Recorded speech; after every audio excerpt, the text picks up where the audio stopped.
In other words, they are fundamentally mistaken in their ontological views. He thinks this is the whole pre- and non-philosophic group of all the world's people. In other words, everyone that doesn't understand the Platonic theory of forms is living in the realm of shadows because they believe in images and sense perceptions. They believe that these things are real. In fact, Plato says, until we learn philosophy, we are living in the realm of the senses, in the realm of space and time, in the realm of unreality. Now, the philosopher manages to liberate himself by means of dialectic and makes the slow and arduous journey up to the realm of the sun. Now, the people that get up to the realm of the sun, that make this arduous journey, see true reality, which would be analogous to the realm of the forms. And the sun is the form of the good. And you can't directly apprehend the sun, but the sun makes everything else in the world visible and possible. In some ways, it generates being, it generates knowability. It is the one unique, perfect, universal object which somehow generates the reality of everything else. So the form of the good, which is what the philosopher king finds out about, is like the sun.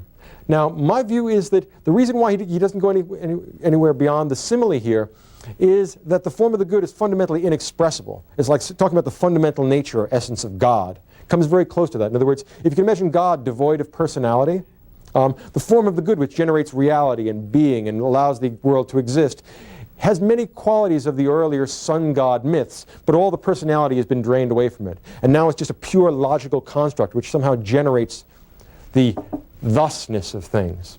Well, that's what the form of the good is, and the way in which we get to that is through dialectic, because that brings us to the knowledge of the forms, and we gradually climb up further and further towards the final form. But our journey of dialectic, and this is very important because Plato emphasizes in Book 6 the journey aspect of this, the journey motif, the journey of dialectic comes up again and again and again. And the point here is that the journey is asymptotic. We might actually be able to find out, get a tiny glimpse of the sun itself, but the difficulty is that language won't contain it.